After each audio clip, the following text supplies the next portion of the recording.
Oo. At saka, alam niyo po, hindi na tayo magagalit eh. Maaawa na lang Parang tayo. maliwanag ng mukha ko. Katulad na lamang po, yung petition for review Gwapo mo. ng State Incorporated laban sa TVJ. Ano nangyari sa Tito Vic and Joey? Denied. Yung sa IPO Philippines, kanselado. Yun pong sa Court of Appeals, ang gusto nilang mangyari, baligtarin o i-reverse ang naging desisyon ng Marikina RTC na kanila talaga ang titulo dahil sila nanalo. At Ang galing, no? Yung regional trial court pa talaga yung inutusan nila. Palakpakan.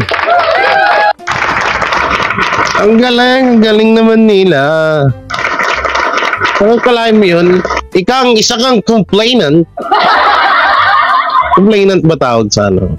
Na inuutusan mo ang Court of Appeal or ang Regional Trial Court na ibaliktad ang kanilang desisyon. Ang galing. Anong meron kayong utak?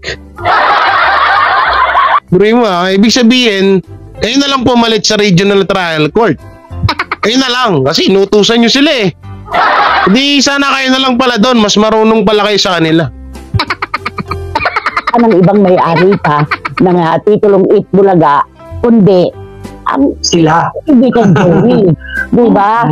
Tapos, Walang susuko, di ba, Nay? Ayaw nilang sumuko. Pagod tapos na. yung sa IPO Philippines naman, kansilado din yung apila nila. Teka naman muna, nakakalungkot na to eh. Parang hindi ka na makakakuha pa ng lugar para magalit ka dahil parang nakakaawa na, nakalulungkot, di ba? Kung bakit, alam mo, ang tanging susi para yung pagkabigo ay hindi masyadong tumiin ng ganito kalalim ang tanggap sa katotohanan. Yun lang naman yun eh, di ba? Tanggapin ang katotohanan. Wala na, nanay. Kaya nga hanggang ngayon, nanay Christy Fermin and Sir Romel Chica, kaya hindi yan sila, kaya yan tuloy-tuloy pa rin yung apela nila. Sa kadahilanan nga po, na ayaw nilang mapahiya. Na mapakita nila sa mga kaibigan, sumusuporta na kahit papano lumalaban pa rin sila. Na ayaw nilang tanggapin yung pagkatalo. Kasi kung dati pa lang naisip na nila yung sinasabi mo, Nanay Christy Fermin, dapat nung una pa lang, hindi na yun umabot sa mga Court of Appeal. Kung ano-ano pa. Balita ko mag-a-appeal na daw ulit sa Supreme Court. Ewan ko lang. Pera naman nila yung ginagastos nila doon. Wala na tayong pakialam doon. Nang kapag talo-talo, kapag panalo ipagbingi, di ba? Correct. Pero Ilang pinipilipe, di ba? Tatlong beses na silang naligwak. Gusto pa ba nilang umapag? Ano pa ba ang kailangang patunayan ng Tito Vic and Joey para naman huminto na ang mga ganitong apila at gusto pa nilang paabutin ito ng Office of the President yung sa IPO kasi ano yan sako. Tapos hanggang Supreme. Yan, isa pa yan. Ilalapit daw nila sa Presidente. Sabi ko, bibigyan nyo pa ng panibagong problema. May dahil ng problema ni Mr. President. Bibigyan nyo pa. Hindi na magkaugaga yun sa sulsul ni Romualdez eh. No? Hindi na nga magkaugaga sa sulsul ni Romualdez yun, tapos dadagdagan nyo pa problema nun. Grabe naman kayo. Wala ba kayo awa kay President Bongbong Marcos?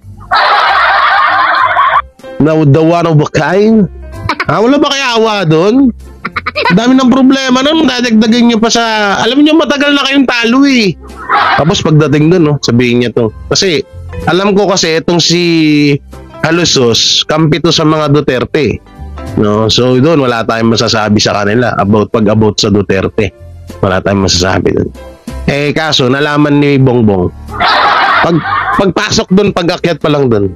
Di ba, ikaw yung partido ni... Di ba, sa partido ka ni Duterte? Sabi ni Bongbong, di doon ka magsumbong. Pag dito kay Bongbong.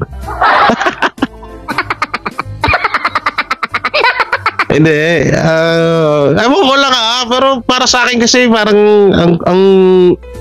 ang weird na para iakyat pa to kay President Ewan ko lang, baka yun na lang yung pinakahuling alas nila. Kung sa, eto Mr. President sa 100% na populasyon na sumusuporta, or hindi pala, sa 100% na populasyon dito sa Pilipinas, halos 50% po ay nasa panig nyo. At ang 50% naman ay nasa mga Duterte, no? Baka kapag sa oras na nilapitan kayo ng Tape Incorporated at pinaburan nyo to, baka bigla pong maging 10% na lang ho yan. Ayan ang sinasabi ko po dyan sa inyo. Pero hindi, mukhang malabo naman, malabong kampiyan to ni President Bongbong Marcos. Malabo yan. Kasi syempre, kapag kapag pinag-aralan nila, mahaba ulit na aralin yan. So panibagong dagok na naman, isipin na naman ni PBBM yan. Kaya ang gagawin dyan, agad na maganda yung desisyonan agad. Deny it ulit. Basura niya ulit.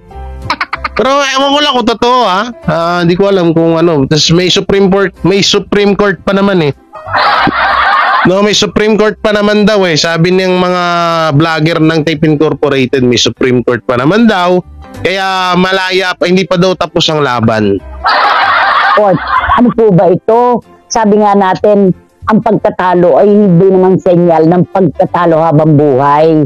Nagkataon lamang na talagang talo kayo dito sa pinag-uusapan at pakikipaglaban. Bakit naman kailangan, tanggapin na lang ang katotohanan, yun na ang pinakamaganda. Masakit kasi sa kanila, hindi sila pinapansin ng Tito Vic and Joey, di ba? Deadma. Deadma. Yun lang mga resulta ng kanilang pakikipaglaban, desisyon ng korte, ang kanilang binibigyan ng pagpapahalaga. Napakasakit nun. Yung kalaban mo, dinededma ka lang. Di ba? Kasi kakagigil kasi yun Kaya nga ito sa sobrang deadma ng Tito Vic and Joey, nagkakaroon tuloy yung nagkakaroon tuloy ng idea yung mga vlogger ng Tape Incorporated. Nagawan sila ng issue. Check nyo, tignan natin, meron. Yung senyas daw ni Boss Joey na ganon daw, yung ganon.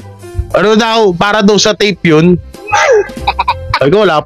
Grabe naman kayo, napaka-advance naman ng utak niyo. Gumanon lang, para na agad sa tape yun.